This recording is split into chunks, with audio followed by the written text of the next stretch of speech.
Show for today.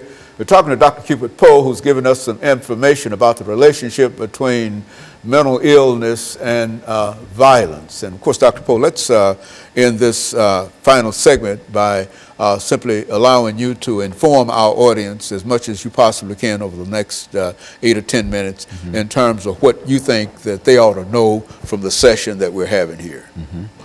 Well, I would say that very often people who act violently are responding in many ways to things that have happened to them in their past, some of which they're responsible for and other of which they are not responsible for. I would say that oftentimes the violence perpetrator has been a victim and has been a victim of the violence of other people early on in that person's life. Now, that's not to excuse violence, but oftentimes it's a little bit more complicated. There are a lot of overlapping factors that influence people to engage in violent behavior, and I think one of them is fear.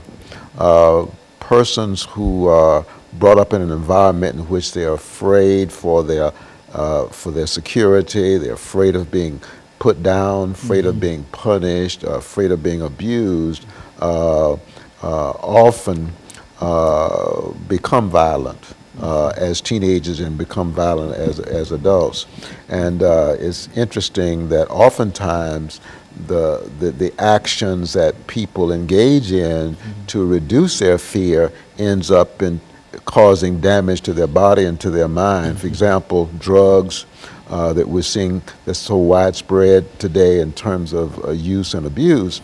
Oftentimes, teenagers will turn to drugs in their effort to calm their fear, to neutralize their fear, and of course, drug use then causes other problems, oftentimes behavioral problems and violent behavior and criminal activity, because once a person is on drugs, most likely they're going to engage in criminal activity in order to support the drug habit. And so this oftentimes will lead to incarceration. So fear is a major factor, and we discussed once before that fear has many faces. Pain is one of the manifestations of fear.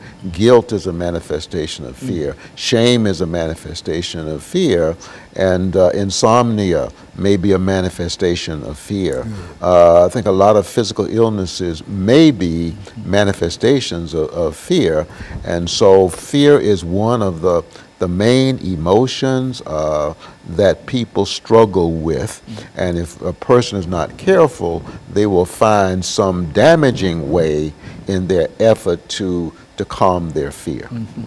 And so fear is a real problem in terms of the relationship that a person has not only with others, but the relationship that he has with himself. Is that what we're saying? Yes, yes. As a matter of fact, there's a relationship between fear and loneliness. And I recall being in a taxi in Houston, Texas, many, many years ago, and the taxi driver asked me, he said, after finding out that I was a psychiatrist, he said, "What is the major problem that people have today?" And at that time I said, "Depression." He said, "No, I don't think so." He said, "I think it's loneliness." Okay. And I think loneliness is often a manifestation of fear. Well, there's a fear of being lonely. Yes. That's what we talk about often. Right. And I think loneliness is essentially pain. And so there is a fear of being lonely, which is another way of saying there's a fear of pain. And of course, loneliness will drive people